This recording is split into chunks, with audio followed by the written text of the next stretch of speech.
Who would you take down? Who would you take down? OTB AM's Mount Rushmore. Kerry version. Eoin, how are you?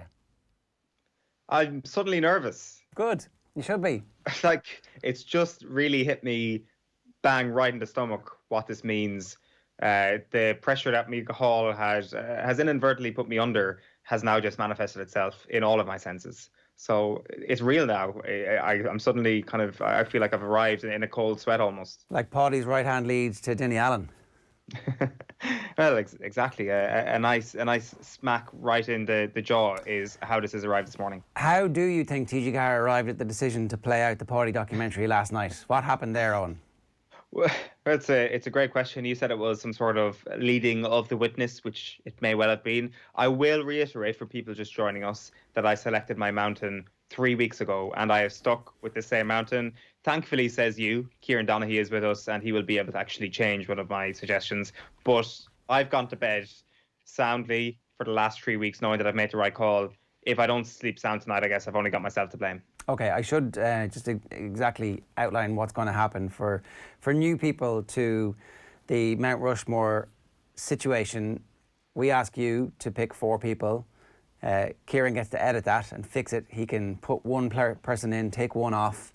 And we also, just before we finalise the mountain, have a final pitch. Paul Galvin's going to do that final pitch for us today. We've already sought some information from Micheál Tadhg to give us some names from the past and some names that I think are probably very much in the shout for it. Kieran Donaghy is with us this morning. Kieran, good morning to you. Morning, boys. How are you? Are you nervous? Yeah, I've sweaty palms for whatever reason, so I guess I am. You were refusing to pick your own 4, is that right? You're like just going to sit there, like, you know, the Tracy Fraggle Rock and go, I'm going to be the boss here, Eoin. No, I picked 4. You did pick 4? Okay. I did pick 4, yeah. Tommy was kind of putting it up to me, and I was kind of like, okay, I'll pick 4. So yeah, but like it's hard. It's no joke to try and get it, you know, to try and narrow it down. Like trying to pick between some of the Kerry forwards we've had down the years. It's like I don't know what it's trying to compare. But I have my own idea on what to do about that. But yeah, a lot of great people missed out in close and for various reasons. But I went just with kind of iconic status. Really, is the way I put it in, and that's the best way I could try and pick it down here. Yeah, and did you weight it more heavily towards your own era, so that you know that in your own WhatsApp groups you're going to be forgiven? For example, you're not in a WhatsApp group, I suspect, with Mick O'Connell and Mick O'Dwyer. You're not going to get any grief from them, but you might get some grief from other people. I don't know if I'll get grief. I don't know if I think our group were very much aware of what went before us. So there's none of my group on it anyway. So they're going to have to. I'd have to take it on the chin off one of them maybe after a few pints when we're able to get back out to the pubs. Yeah, no, they could be pissed off at me, but I think they know what went before us as well, and. Trying to pick between them anyway was too hard, to be honest with you. Okay, fair enough. Eoin, what was in your mind when it came to this? Because, like, I know you grew up revering, say, Seamus Moynihan, for example. How did you weight the history of Kerry football? It is all football. Am I right in saying that? You've for your 4, you're going all football. Is that right? It is. It's going to be all football come the end. I'll explain that in a little while why I arrived at that decision. But yeah, 4 footballers is what I'm ending up with. And what was your criteria? How did you make it work in your own head? Sporting success was a prerequisite rather than being the single thing that you measure this by. So I'm not going onto Wikipedia, All-Ireland medals, sort by most, and picking 4 from the golden age. That's not what I'm doing. So it's prerequisite, but it's not the only judging thing that I've used. Adoration from the people of Kerry is the second thing, which is a very nebulous thing, but it's a real thing. Some Kerry legends are more revered in Kerry than others for certain reasons, and I'm talking just about within Gaelic football. And a question I've asked myself for each and every pick is, will this person be remembered in 100 years? And if the answer to that question is yes, then you're in with a shout. Some people will be remembered in 200 years, and I dare say it'll be well beyond a century before the 4 people I've selected will ever be forgotten in the county of Kerry. A couple of quick comments. Brian Flanagan from the Star, how you doing, Brian? He was suggesting Jim Cullerty, 3 Cheltenham Gold Cups as a jockey and 1 as a trainer and a Grand National as a jockey. Didn't get a look in? Yeah, like, I mean, the contenders, like, I mean, he's 100% down here. I was going to go through them. So, like, will we go through the non-GAA ones then? Yeah, come on. Will we go through the who didn't make it? So, my list there, like, so we can start with Jim Cullity, like, without question, has to be in contention when it comes to non-GAA people here. Obviously, rode best mate to 3 consecutive Cheltenham Gold Cups, won the Grand National as well as a jockey, and then trained the Gold Cup winner as well with Lord Windermere in 2014. That is an incredible box-ticking exercise from anybody involved in national hunt racing, but he's not going to make it because I don't think he is anywhere near as revered in the county of Kerry as footballers. Somebody who would have come so much closer to this mountain is somebody like Mick Galway. 130 Munster appearances, went on to the Lions Tour to New Zealand in 1993. The vast majority of his Munster appearances, over 80 of them, came as captain of Munster. But what kind of creates the legend with him is that he won an All-Ireland with Kerry in 1986, was captain in 1989, didn't play a whole pile for Kerry, but still has his Celtic cross, goes on to have an unbelievably illustrious rugby career. But even without the GAA, you still have to put him into consideration. Moss Keane, another person who would have dabbled in a good bit of GAA, he is also in consideration. 51 appearances for Ireland, which is obviously humongous given the era in which he played. 11 unbroken years in the 5 nations Moss Keane appeared in. Only Willie John McBride and Fergus Slattery had reached 50 caps from a forwards perspective in the Ireland team before Moss Keane did. And of course, he was part of that All Black, the part of the Munster team that beat the All Blacks, Lions tourist in 1977. Checks all those boxes as well, and an incredible omission. Then you start looking at other sports. So we've covered racing and we've covered rugby there. Just 2 of the potential names. There are other racing names and other rugby names, which I won't be able to get to. But if we move on to another sport that's not involved here, we can talk about athletics here. And one person I want to mention is Gillian O'Sullivan here, who was unfortunately hampered so much in her career by injury. She won silver in the walk in 2003 in the World Championships. This is in the post-Sonia era. This is after her silver medal in Sydney. And we suddenly had our next superstar in athletics, obviously in a totally different discipline, in the walk. She was from the same athletics club as I was, so she was an absolute legend in our house. There is still a photograph of her hanging on our wall in our kitchen, a photograph of her with our family. She was an icon. I actually did a community games project on her when I was 10 years old. This is how much of a hero she was to me. But injury derailed her. She was a silver medalist in 03, as I say, was destined, going for gold in Athens in 2004, and didn't even walk. She had a terrible injury problems throughout her entire career, and this derailed her at the key moment, unfortunately. It is a true story of heartbreak. If you talk then about some other athletics characters in the county, Jerry Kiernan has to get a mention, doesn't he? I mean, obviously, a huge profile with his punditry, but you can't sniff at the idea that he was a top 10 finisher in the marathon in the 1984 Olympic Games. He won the Dublin Marathon twice. He is an absolutely brilliant athlete, and will go down in the annals of history as Kerry's best marathon runner, potentially. Great coach. So this is where we're at now. I'm not sure, do you want to take a pause here? There are a couple of other names I want to mention outside of GAA that are very important, but I know I've been yapping on for a while on these names. Kieran, is there anybody outside of GAA that you thought should be on your mountain? Yeah, I had a few. I suppose Páidí O'Connor would have been one that was like he's widely regarded as probably one of the top 3 all-time basketball players ever to play in Ireland, and he was the guy who kind of kicked off bringing the Americans over here, and not only bringing over Americans, but bringing over Americans who just missed the NBA draft, who just missed that 50 picks. Europe wasn't a really place where they started to come. And not only did he kind of rejuvenate the Irish scene, but, I think a lot of other countries learned off him as well in bringing over Americans. So that influx of Americans into European basketball and probably paved the way, likewise, for Europeans going to the NBA. But Páidí was huge and an iconic figure in basketball in Kerry, and definitely our best basketballer ever. So he was one that definitely would have got a mention. And I suppose Tadhg Kennelly as well, even though he did win an All-Ireland with Kerry.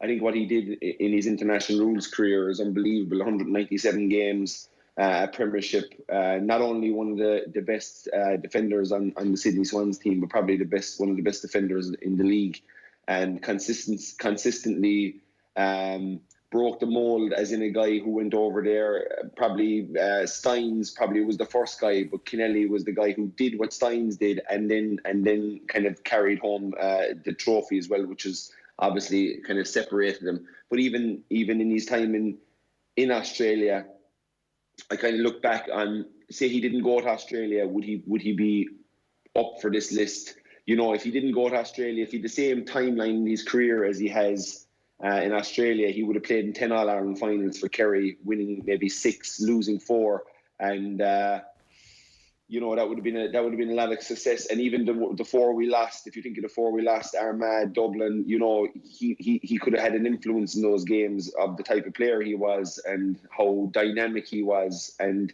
even at us later on in his career, he was still so dynamic. His fitness levels were off the charts. He could run people into the ground. He absolutely ran Graham Canty, who was one of the best of all time, into the ground in the 2009 final.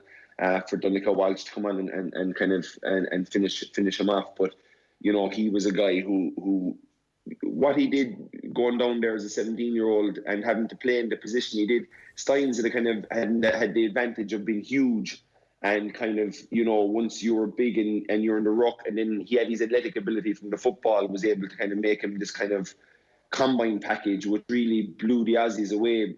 All of a sudden, they had this big, huge man that could actually move and was quite nimble from his GA days. Wasn't just used to being in rucks, knocking balls down all the time.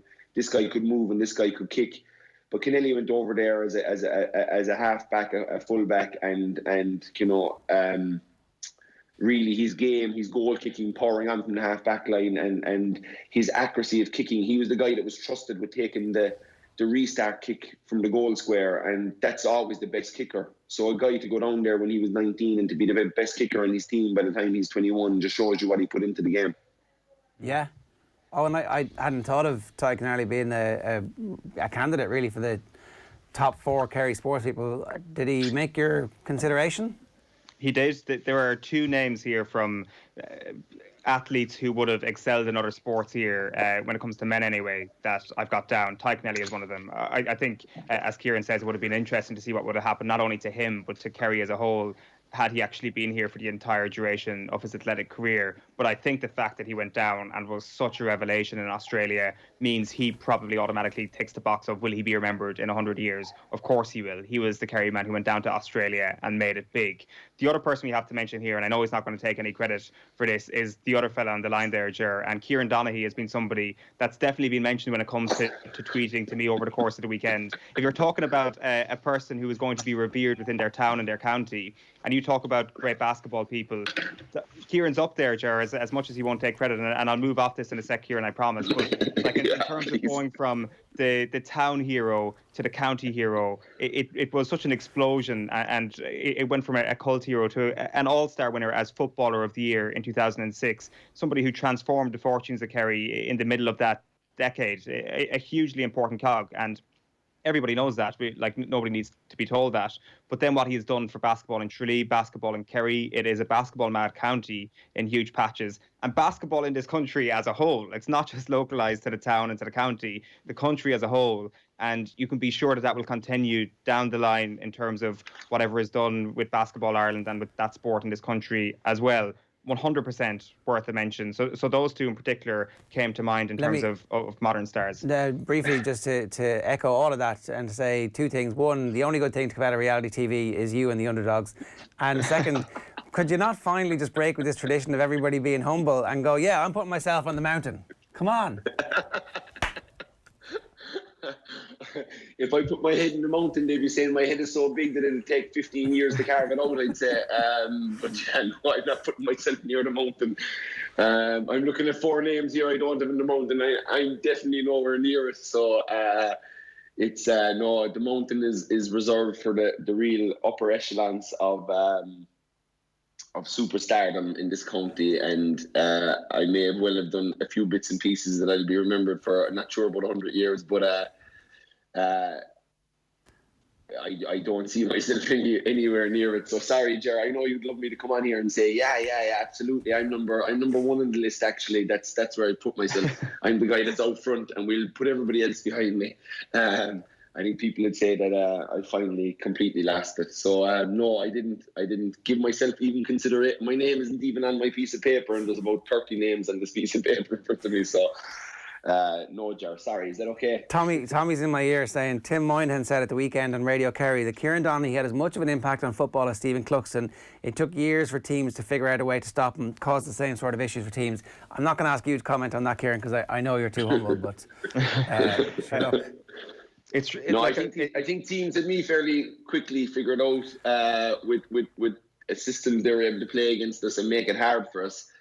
But I do give the Bomber and Mikey the good slagging all the time that, they had it a bit easier than us. Myself and Gooch would hot ball with them when we were around them, saying, you had it easier, you're one-on-one, and you never had to deal with blanket defences, etc. But look, those guys are different level altogether. How long was Jordan out of the game for before he made his comeback? How long do you have to be out before you're thinking about making a comeback?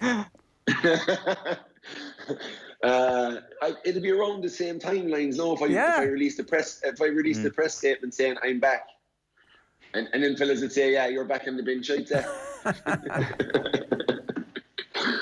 But I think if you needed any mark of greatness, it's how much do Dublin fans hate you as a footballer. And if you heard the jeers that Donaghy used to get in Croke Park whenever he came on or got taken off, that would probably tick the box. So will this fella be remembered in time to come?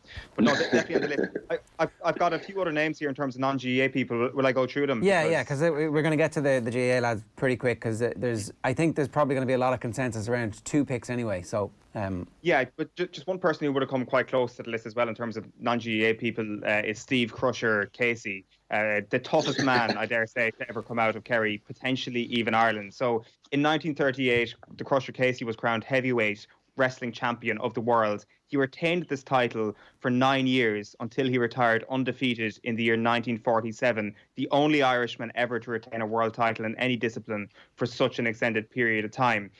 His entire career, his entire family is fascinating. A family of unbelievably athletic brothers from Sneem in County Kerry. 1935, that year, with the aid of his brothers Tom and Mick, they were rowers as well. They entered the All-England Rowing Championships, which would, of course, been a natural springboard for the Nazi Olympic Games in Berlin. But unfortunately, due to the fact that they had wrestled professionally, they were disqualified from the rowing competition when they went to Germany. Most of the observers at the time said they would have won all of the 6 rowing titles on offer in Germany had they gone. Jim Casey, one of the brothers, said Jesse Owens showed Adolf Hitler how poor his Aryan race really was in the aftermath of that. Then Crusher Casey enters the boxing ring in 1940. He immediately challenges Joe Louis for the World Heavyweight Championship. And this is said to be the only refusal in the entire career of Joe Louis. Joe Louis ran scared of this man from Sneem. He is absolutely in consideration for this. The New York Post headline was, "Even the greatest run scared of the Sneem machine." Like, as I said, the family was incredible. There was the physical prowess of the man, 6'4" in height, 17 stones in weight. He was a bit of an exception when you think that people from Ireland of yesteryear were malnourished and all that. Not this guy. There was a poem written about this family in 1938, only 4 lines, it's short, written by Brian McMahon, and it goes like this. The boys of the kingdom of Kerry seen glory on many a field, but the brothers called Casey from Kerry at wrestling were surely the cream. The most famous of all, the spin, flip and fall, was the famous Steve Casey from Sneem. And he is well remembered. He's got himself an iron statue down in Sneem. And speaking of iron, one other person I need to mention is Iron Man Mick Murphy, who won the Ross in 1958, one of the most eccentric characters to ever come out of Kerry in any discipline, let alone sport. So he won the Ross in 1958 after taking up riding his bicycle in 1957. Now, one of his dreams as a child was to join the circus, and he used his confirmation money in order to buy a book on bodybuilding, and he befriended a local circus performer. He then went on, after using this manual, to make a gym out of stone, and he became obsessed with diet. The legend is that he used to go to the butcher, buy raw steaks, and eat them raw. Cow's blood was what made Mick Murphy Iron Man.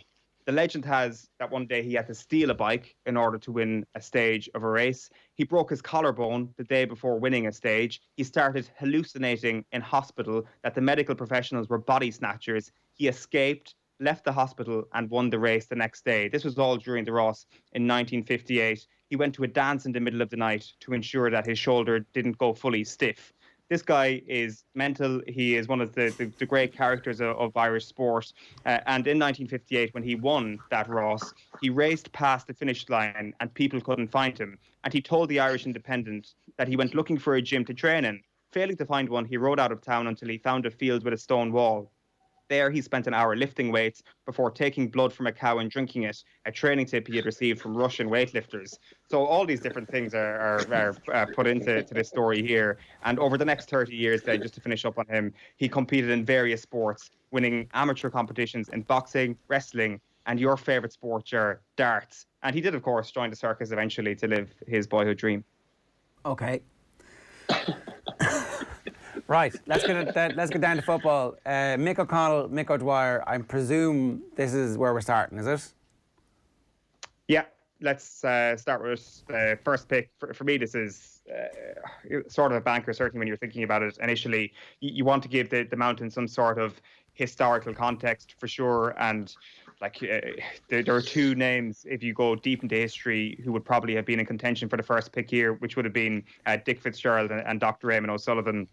Like, I know we had Micheál on earlier, but he's previously said that the first superstar in Gaelic football was Dick Fitzgerald. So he won the first All-Ireland for Kerry and became one of the first to win 5 All-Irelands, and an unbelievably stylish football, wrote the book How to Play Gaelic Football. Dr. Eamon O'Sullivan then came shortly after, was responsible for helping to build Fitzgerald Stadium, named after Dick Fitzgerald, of course. And he also literally wrote the book on football. His one was called The Art and Science of Gaelic Football.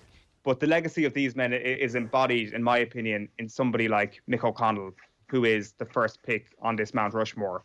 Mick O'Connell is Don Vito Corleone, born on an island, and as you know, Ger, you do not mess with Mick O'Connell. He has got everything you need to be a legend. He's mysterious, he's enigmatic, and he's also just unbelievably emblematic of what you want to see in a Kerry footballer: a superb high fielder, a superb kicker of the ball. He only won 4 All-Irelands, and I think he is somewhat unlucky to have been born in the generation he was. 1959 was his first All-Ireland, captain at the age of 22, immediately is recognised as one of the best to ever do it, and that is represented in him being named in both the Team of the Century and Team of the Millennium in midfield. Like, I mean, if you talk about the 2000s, Kieran, as a tough time for Kerry football in terms of teams figuring them out, those Down and Galway teams of the 60s were exceptional, and they really had Mick O'Connell figured out to a point. They double and they triple marked him, but he still managed to prevail in a few All-Irelands, and 4, as I say, in total. Just the final point on this is that Denny Breen of the 1903 team said he was the best footballer he had ever seen, and this is 50 years after that. So from the first section of the 20th century, he is the greatest. And then you just get into the pride of place that he has in his islands, in Valentia Island, and how many opportunities he passed up in his life to actually stay put in the island. That bridge wasn't built until the early 70s, so he was rowing to and from the mainland to get to training. Notoriously did not celebrate any All-Irelands, left Sam Maguire after him in the dressing room in 1959. And he's also got a poem written about him, which we can get into if we want. Kieran, as a young lad in Kerry, how important are these names? Are they legitimately inspirational as a means for you to follow and stand on the shoulders of, or is there a level of intimidation that comes from trying to reach the level of previous generations? No, there would be none of that with me in a way, but there would have been just the figures, that the storytellers and the old people that you'd meet. They were very good back in the day, and still are, of importing their philosophy on why Kerry are good at football onto you at a very young age. And what they want to talk about is the people that they made their sandwiches and filled their flasks of tea and got on the ghost train and went up to Dublin to see this mercurial Mick O'Connell cantering around Croke Park with more style and panache than anybody else out there. And Eoin is right. He is a mysterious man. My dad came down from Tyrone one time at a trip, and he got the notion in his head to go down. He wanted to meet Mick O'Connell and he wanted to meet Maurice Fitzgerald, and he met them all in the one day. And when I say that he did not stop talking about that day for months and years afterwards, it was an understatement. And, literally into the car, down to Valencia, crossing the bridge, and then knocking on doors looking for this Mick O'Connell. And the amount of people that do that, and Mick is an amazing character. But, even that old footage, of him kicking the ball off the wall, how high he gets up into the air, how classy he was kicking it. If you think now, if you put him in the beautiful new Predators and you gave him the brand new ball, can you imagine? He'd make a talk. He'd be almost like a Kieran McDonald type of a player around the middle of the field, soaring over everybody, catching kickouts, and then being able to kick points from long distance and to spray passes around the place on the inside and outside of either boot. I would say he had that level of ability. And the story behind him and the rowing over to training. He had 2 strength and conditioning sessions done before he ever put his head in the pillow, and that was without the mad stuff they were probably doing at training at that time. So those figures and the Mick O'Dwyers and the Mick O'Connells and even the golden era team of 75 to 86, I don't think they put pressure on players because you kind of know at the start it's going to be very hard to do what they did, but all you got to do is try and implement or try and do your best to bring your style to it and try and just carry on the tradition, because that was a big thing I said when I retired is it's when you really start getting to the end, you really chase the jersey and you want that jersey to be yours, and it's all about being yours for your entire career. You want number 14, or if you're a back, you want number 5 or whatever, and that drive to get that position and that shirt on your back every time you can for Kerry is overwhelming, and it's all consuming to get it. And then kind of at the end of your career, you kind of realize, this is how it works. I'm just minding it for the next great player that's going to come along and carry on the tradition. So I think the Mick O'Connells and passed it down to Jack O'Shea, and Jacko passed it on to Dara, and that's the way it kind of goes. And whether Dara has 6 All-Irelands and Mick O'Connell has 4, it's how they did it, and it's the style they did it in, and they always did it in the right way. And that's one thing that we're very proud of in Kerry, is doing things the right way, and certainly that man did it. You mentioned the poem there, Eoin. Give us it. Well, I'm not going to do this justice. We should have Micheál Murhertig reading this out, but this is a poem by Brendan Kennelly about Mick O'Connell, and the last 2 lines here in particular just kind of sum up Mick O'Connell. So it goes like this. He had to reach the island in the winter gale. He pushed the little boat over the rough stones till she came afloat. You'd swear he could see nothing when he hoisted sail and cut the dark. Once a grey shape blurred above his head while pitch black waters slapped and tried to climb over the side but dropped into the sea thwarted. In the time he heard the special thunder of the island shore, he hauled the boat in, sheltered near a rock, and smiled to hear the sea's defeated roar. Breathing as though the air were infinitely sweet, he watched the mainland where the hard wind struck. The island clay felt good beneath his feet, a man undeceived by victory or defeat. And I think you probably got that sense when you spoke to him a couple of years ago, Jared, the man undeceived by victory or defeat, the very clear conscience to put everything into context in a sporting sense. Yeah, he spoke about there were 4 quarters of his life. The first quarter was being a kid, the second quarter was playing football, and then after that there's loads more of life, and certainly put it in context. So he's number 1 on your list. Mick O'Dwyer second, I guess, is he? Yeah, and probably the biggest banker of the whole lot, Mick O'Dwyer. Mick O'Dwyer is Yoda, if you want to keep these comparisons going. Like, his legacy is going to be around forever. There's no question about that. It's more than 100, 200 years. Like, the legacy will be centred around him as a manager. But I think you alluded to this earlier on yourself, Jared, that as a player alone, he would have had an unbelievable reputation, because he basically retired early from the game, had retired in the middle of his career, like Mick O'Connell did, by the way. He retired in the middle and came back to win 2 more All-Irelands. But Mick O'Dwyer broke both of his legs in 1964 and reinvented himself as a corner forward after being a wing back late in his career. And not only does he reinvent himself as a corner forward, he becomes the top scorer in Ireland on multiple occasions. He becomes the best corner forward in Ireland for a couple of years after breaking both of his legs. It's incredible, really. And then the turnover from playing to management is rapid fire. 1974, he stops playing. 1975, he's manager. Obviously, we all know the story of him legendarily giving youth its chance immediately and winning that famous All-Ireland in 1975. But that came from him being under 21s manager at the same time. And for the first 3 years, he won All-Irelands with them. So basically, Mick O'Dwyer didn't have a year where he wasn't involved in an All-Ireland winning team as a manager for about 6 or 7 years. So it's incredible, really, that the stat line as a player and manager, if we throw them all in together, it's 12 All-Irelands, 26 provincial titles. Of course, Kildare and Laois played their part in there. He has beaten every single county in Ireland as a manager of a team. And the stuff that kind of takes it to the next level, even in terms of being a legend, is whether it's Adidas or Bendix or Milk.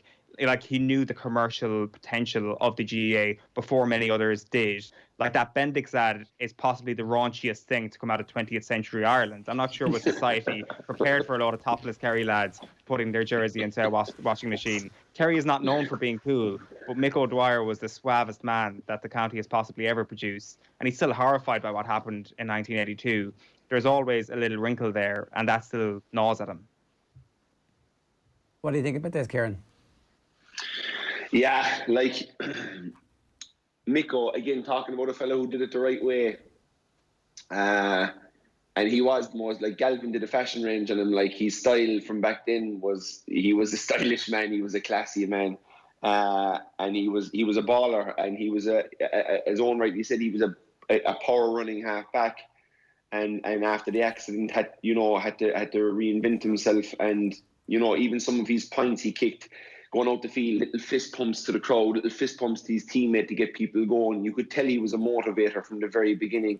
The way he managed that team, was remarkable, really, because they were good. But you have to remember, it's like the Ferguson. I forget what's the lad that saved Ferguson's job that time when he got the goal. Mark Robbins. Mark Robbins, yeah. Like, to be honest, Miko was under pressure after 77. They were this winning loads of under 21s All Irelands. They'd won the All Ireland in 75, and then this Dublin machine kind of thumped them in 76 and 77. And I'd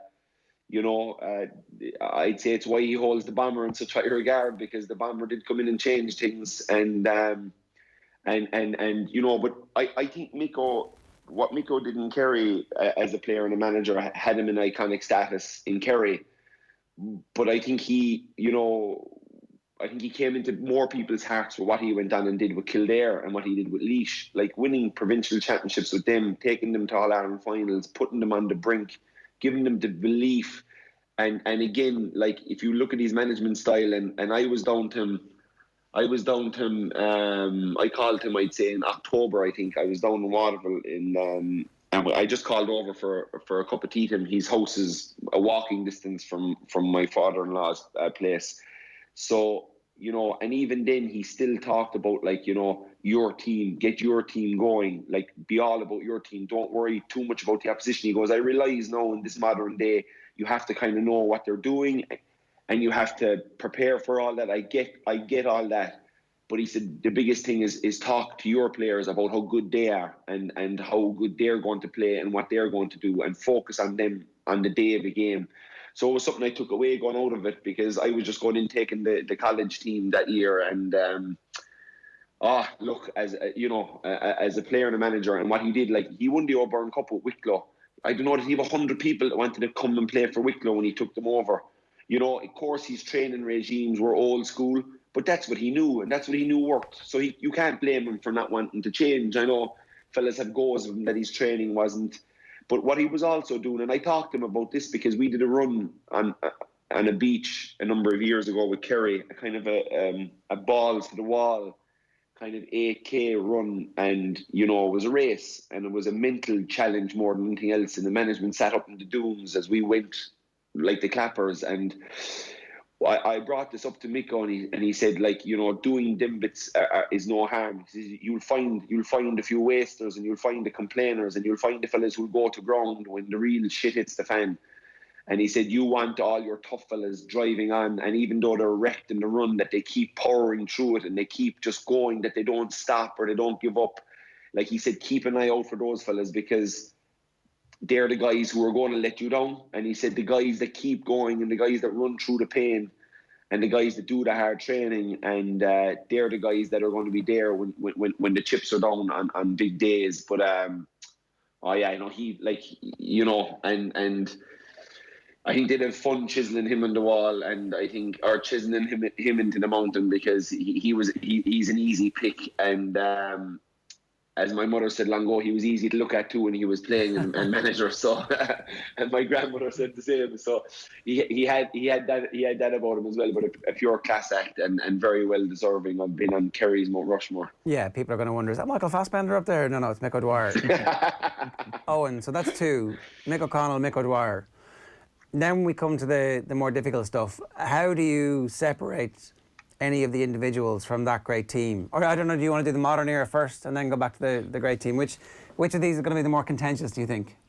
Or difficult? It's tough. It's a tough one. I think the modern team and the most modern selection probably will be the most contentious. When I thought through the golden age, I actually ended up with an answer that I'm fairly happy with, and I think actually is a banker, to be honest with you. My third pick is Páidí O'Shea.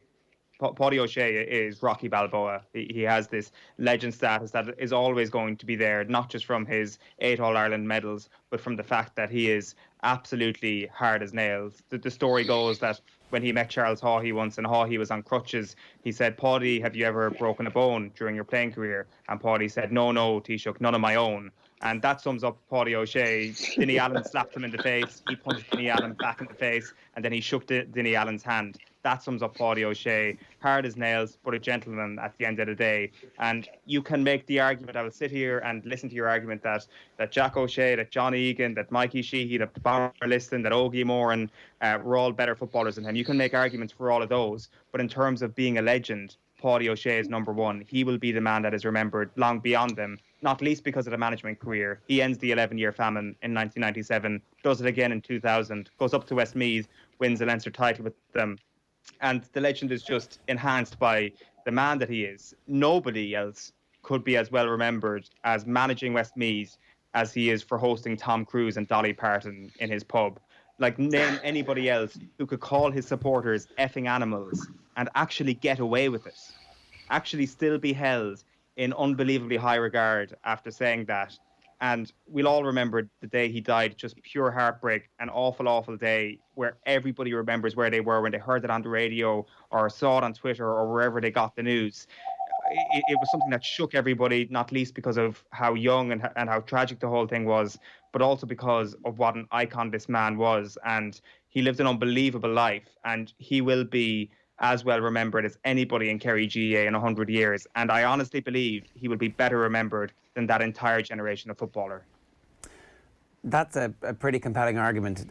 A counter argument is that it's probably Jack O'Shea's team. If we think about whose team it was, the best player, the most dynamic player, the most outrageously gifted player, maybe that's unfair. Maybe the most dominant player is Jacko. Is he not? Am I missing something here, Kieran? No, you're not. You're making a valid point, and I think Eoin is as well, to be quite honest with you. Sure, Jacko is 4 Player of the Years, 3 All-Ireland, 21s in a row, and obviously all his success. And he was, I suppose, the engine room, but it's you know, Páidí again, another guy who went up and like you have to take that, even though he's going on Kerry's Mount Rushmore, it's his Kerry iconic status that rejuvenates a county like Westmeath to go on and win a Leinster championship and you know, like to do that, beating Dublin and beating Laois along the way, who were really strong at the time. It's amazing that he was able to get that done, and how tuned in he was that year, and you know, he had a point to prove, and he's iconic. He's iconic, and the stuff he got up to, and the contacts he had, and you know, he was a rogue, and he was a howl, and he was like he conceded 1 point in 10 All-Ireland finals. Like, you know, like you could say Jacko was the engine room, but Páidí's clamping down a lot of great forwards in those years, like, you know. But to play in 10 or 11 finals and to concede 1 point off you is remarkable, considering 3 of those finals he was probably back at cornerback. So no, I get you, but you could kind of say it could be Bomber's team as well. Like, you know, Bomber has 7 and Jacko has 7, and you know, as much as Jacko was great around the middle of the field, Bomber was the guy who scored 3-2 in that first All-Ireland final to get Kerry back on track in 78, and then he was the guy who was making the other guys around him better. He was also able to take his own scores, so you could kind of make cases for all those guys, and they all carried Kerry at stages. But you know, I think the 4 player of the year is you know, going to be very hard to beat in time. But he has to. Páidí, I agree with Eoin. I think I do agree with Eoin. I think Páidí's on mine as well, and yeah, I think that for the reason of everything he did, Railway Cups, he was captain in '84. He brought the cup back west as captain in '84. He brought it back as manager in '97. You know, I don't think there is an honour. He hasn't won in the game. He's 4 Railway Cups as well, I think. You know, he's 2 county championships. You know, you look at the Gaeltacht club that went to an All-Ireland club final, you know, with his 3 nephews playing.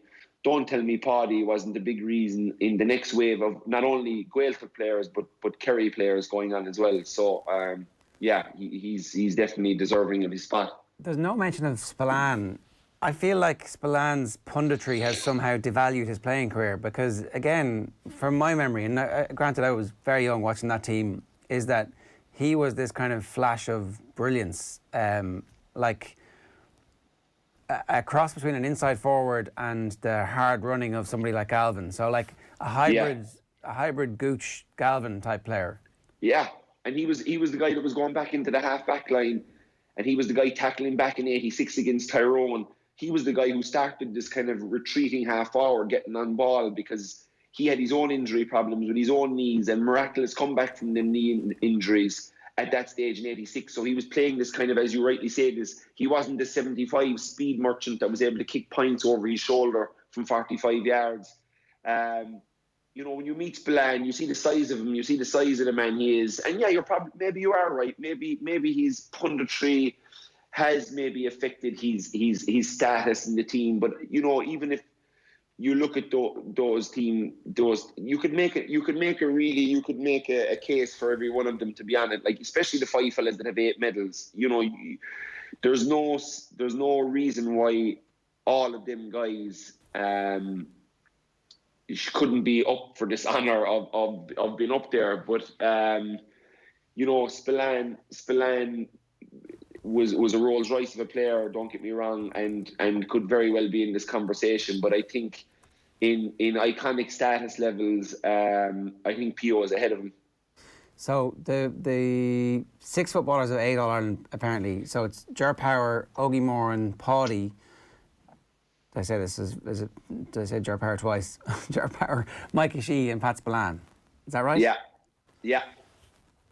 It's hard to, like, they're all pretty good, but like, yeah, like Ogie Moore. Every time Ogie Moore started at centre forward, like Kerry won the All Ireland. Do you know what I mean? And he's 8 finals that he started at 11, they won, and every time he started at somewhere else, they didn't. So maybe that's something we'll have to bring up with Miko if we get him on to talk about his place on the mountain. Maybe why wasn't Ogie Moore just a banker 11 every time? Because Ogie was amazing too. Like, talk about a gentleman. And you know, I think when people see him, they're taken back at, like, you know, this guy is smaller than a lot of people think, but by God, did he let you know, he was there. He was non-stop action. You know, he was Declan Sullivan before Declan Sullivan came along on that team, and he drove that team, as I said, to All Ireland. So, like, that's the point I'm kind of making. Like, you know, Ger Power won them at 15, 12, 7. You know, where do you want me to play, lads? Ger Power could have played anywhere. Like, he was a club mate of mine. Yeah, Tommy Walsh figure. Like, anywhere you want, I'll go out and do it. I'll go out and do the job. So any of those fellas could be up for consideration. But I think P.O.'s the lure, the management career he had, even the bit with Westmeath, all adds on to that thing that Owen's talking about. Maybe, and he's probably right to think about it that way. I didn't think about it that way myself, who'll be remembered in 100 or 200 years. But I think Páidí, for what he's done and how outspoken he was and how much he was in the media, etc., going forward was going to put him up there slightly ahead of the other four guys. Bear in mind, putting people on a mountain at hundreds of thousands of people are going to see every year will mean that you are automatically remembered for the next 200 years. So, Owen, I think there's a bit of a cop out there. Okay, give me your last one. So the last one's going to be another Gaelic footballer. I think if football ended in the mid-90s or in the early 90s, Mary Jo Curran would have been up there with her 11 All-Stars, her 10 All-Irelands, her 9 in a row. Her, as I said at the start, herself and Cora Staunton widely regarded as the two best in their sport ever. Mary Gainey is another person from around that era who would have been a shoo-in as well, except she won 3 Camogie All-Irelands for Cork, so automatically scratching her off in terms of her potential for giving the great enemy so many All-Irelands. So no, it came back to some of the golden era where you could have Jack O'Shea, who could still work his way in here. He was one of the 3 contenders at the very end here. It was either going to be Jack O'Shea or Maurice Fitzgerald or Colm the Gooch Cooper. And I will say that Jack O'Shea's case is not helped by the fact that Páidí and to a certain extent Micko are already on the mountain. And also as well, South Kerry is fairly well catered for already on that mountain. I've gone for Gooch. Colm Cooper is Harry Potter. It's the magic he brought to every single game he was involved with, being touted from such a young age. Like if we talk about memorable moments in our lives, I will remember when I was first told about Gooch and how we were first going into Killarney to watch Gooch play and how that was such a big thing and how his gait was noticeable. He was a slight fella, and this was all part of the legend of Gooch. Like this was a guy who was going to try and make it on skill alone in an era where skill alone was no longer going to be the only thing you needed. At a time of toughness when Armagh and Tyrone were going to come along and bully you, and bully him they did do on certain occasions, but he is the Messi of Gaelic football. You look to the magic he produced, you look at the All-Irelands that he won. He gets criticised for being part of a Kerry team that won All-Ireland finals easily, which is one of the most bizarre arguments out there. They won All-Ireland finals easily because he was the most insanely gifted forward I have ever seen on a football pitch. The one thing that became the thing that he just couldn't get his hands on was that Club All-Ireland. We had that famous AIB, the toughest dad and all that sort of thing, which really rubbed salt in the wounds of his injury in 2014. But he got his Club All-Ireland in 2017. He put the cherry on top of that cake. If you put him on this Mount Rushmore, what you've then got is an involvement in all of Kerry's Sam Maguire wins over the last 65 years. That is what you get from putting Gooch up there in terms of the timeline. If you accept that he's on a similar level with Maurice Fitzgerald and Jack O'Shea, and that for me was the real deal sealer. The last 65 years of Kerry winning All-Irelands are entirely covered on my Mount Rushmore, and for that reason he gets over the line, and my final pick is Colm Cooper. That's kind of political. What, you're leaving off Maurice Fitz? I can't believe it. Maurice Fitz, you're a childhood hero. Here is a picture of a young Owen Sheehan. What age are you in this picture, Owen? I don't know, like 5? Yeah, you bang with a 5-year-old, all right. And Maurice Fitz looking young. I will accept that Gooch is the pick that is most open to being taken down here today off Kieran Donaghy, but because I wasn't there to... You look a bit like him in that picture. The peak of Maurice Fitz. I wasn't there to see the peak of Jack O'Shea, but there was enough video evidence to recognise their greatness, and I still maintain that Gooch is the best modern footballer that Kerry have ever had. And even if you're not taking into account the timeline, he would be a serious contender, and he encapsulates what we like to see in a Kerry footballer as well, which is pure magic skill and an ability to do things with the ball that the ordinary human can't do. He had all of that. He was amazing. The comments disagree. They're saying it has to be Maurice Fitz. He didn't have the players around him that Gooch had. Maurice Fitz was the most skillful ever to kick a ball. Kieran, it's time for us to get your choices before we kind of insist that you take one of these off or make a change for us. Who would have been on your Mount Rushmore? Are you insisting? Well, I'm similar to Owen, but the change I have was I Mary Jo Curran at 4 because if Mary Jo Curran was around today, like we know all the Rena Buckleys and the Dublin girls that are playing, the Lindsay Davies, all these brilliant players that are playing now, and that there's 60,000 people at the game, and the games are we all sit down and watch the All-Ireland ladies finals now. They have great skill levels. It's great to watch. The pace is good. The clock is good. It's exciting near the end. Some of the Cork and Dublin battles over the last number of years. But if you could transport that 82 to 93 Kerry team with a club mate of mine, Marina Barry, but Mary Jo Kern had 11 All-Irelands. She's 9 in a row. She's 10 All-Stars. It's off the charts, and she's a great coach as well, and she's the most humble person. She brought a busload of her school kids into a Warriors game last year, and we stood around for photos afterwards, and I was kind of hopping ball off all the kids, like kind of going, do you realise how much of a legend this person is, lads? Do you actually get it? And they not a clue, and she wouldn't let me even talk about her in that way.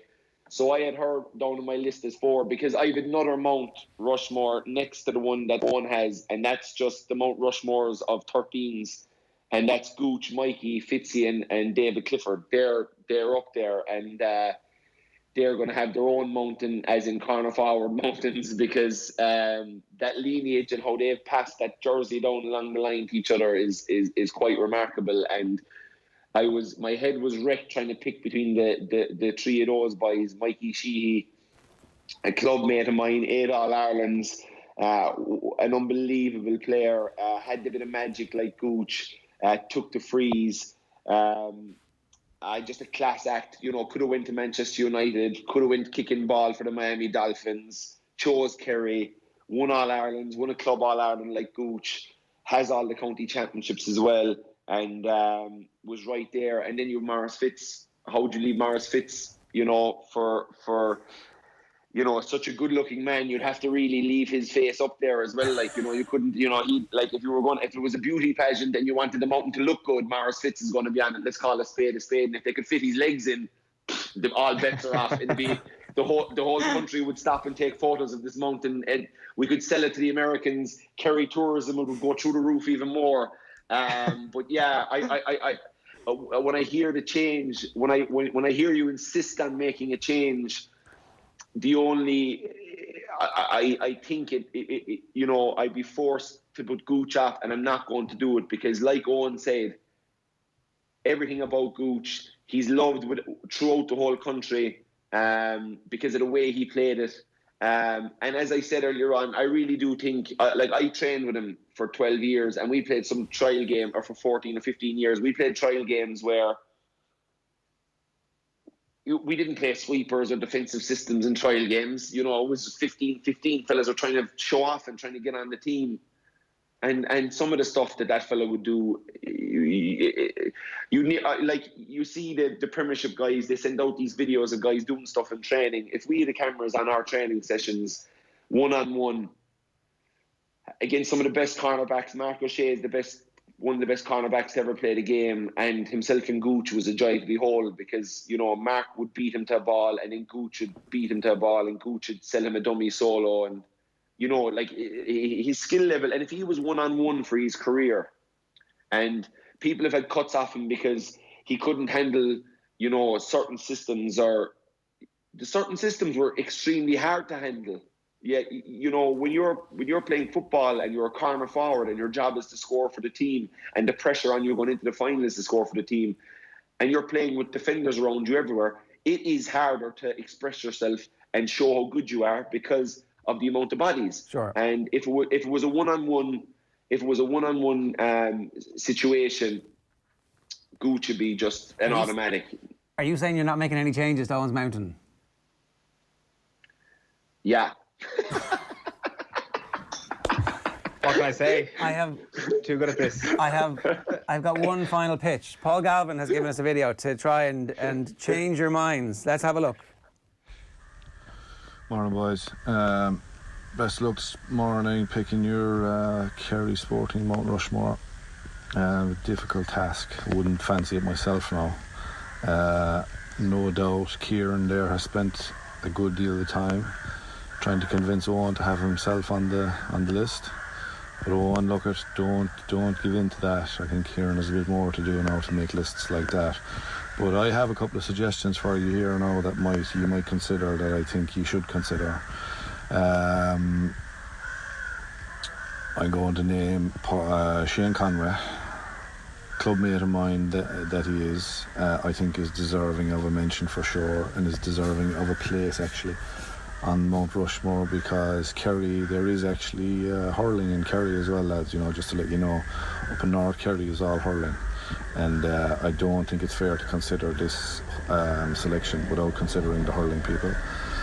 So I'm going to suggest my clubmate Shane Conway, double Fitzgibbon Cup winning hurler, outstanding talent, nationally regarded as a really brilliant hurling talent by a lot of great hurling people. So I think Shane has got to be in the mix.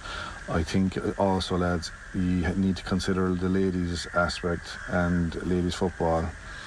Kerry ladies football had a golden era of success in the 80s and 90s, and I'm going to suggest also for consideration, and actually for a place in the interests of equity and fairness, a place for Mary Jo Curran, who was one of the star players on that great Kerry team that won 9, 10, 11 All-Irelands, I think, if I recall correctly, in the late 80s, early 90s. So I think you've got to consider the hurling people, lads, and you've got to consider also the female population and the female sports people. I'll mention also maybe Louise Galvin, who is a former Kerry footballer, now an international rugby player with Ireland in the sevens game. Happens to be a clubmate of mine as well, but sure, it's just happens to be a lot of talent around my area of Lixnafannuig.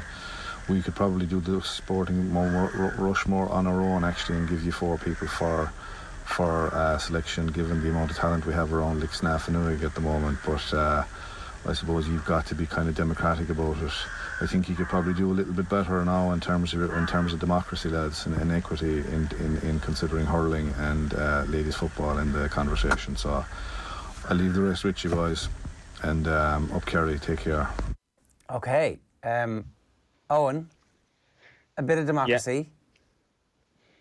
Mary Jo Curran, stick her on.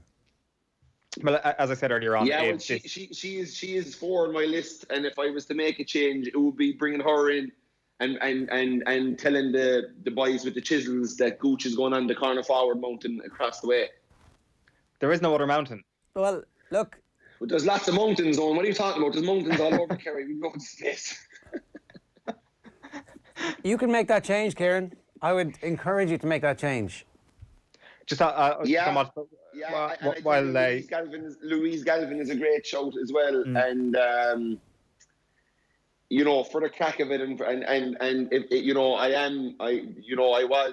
my role was to make a change. So if that's the rules and I have to do it, I am going to bring Gooch over to the corner forward mountain and put Mary Jo Curran in there, because I honestly believe if this girl was around right now, she'd be known throughout the country, and she'd be an icon of female athletes and ladies football. And she would, with that haul of medals, you know, you look at the medals on the list, if you go from Páidí, who has 10 as a player and manager, Miko, who has 12, and Mary Jo Curran, who has 10, you know, there's an awful lot of medals on that list. And yeah, I would bring her in as the 4th, because of, you know, you can't like 10 All-Stars and 11 All-Ireland medals is crazy stuff, and 9 in a row is crazy, you know. And and I know the Cork team was unbelievable, and this current Dublin team were unbelievable, but I'd love that Kerry team of that time to be put on a virtual stick and put out there against them, because they were an amazing. I remember my sister played with the Stacks, and I remember going watching Marina Barry, who was on that team, and I remember just being at the game, and my jaw was on the floor at how good this girl was. And you know, she would even say that Mary Jo was next level again. So it's I'll move Gooch over with Mikey and Maris Fitz, and we'll start Clifford's one. Clifford will be last.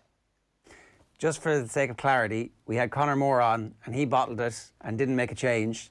It was his choice. So it's your choice to make that change. You have the opportunity to keep Gooch if you want to. No, I'm going to move him over to the other mountain. No Gooch on your mountain? No, I'll move him to the other one. Oh, there's 2. I'm telling you, we're commissioning 2. Like, I don't get. We're commissioning 2. we've won for three of the most iconic corner forwards of all time in Ireland. Never mind Kerry. So I think they deserve a mountain by themselves. Kerry's Mount Rushmore is finalised, if I'm right in saying this. Mick O'Connell, Mick O'Dwyer, Páidí O'Shea, and Mary Jo Curran. Yeah, I'm happy enough with that. Pretty good looking mountain, yeah. Right? As you said, the amount of medals on that is absolutely incredible. It's absolutely delighted with that. Congratulations, lads. Mount Rushmore's in the books.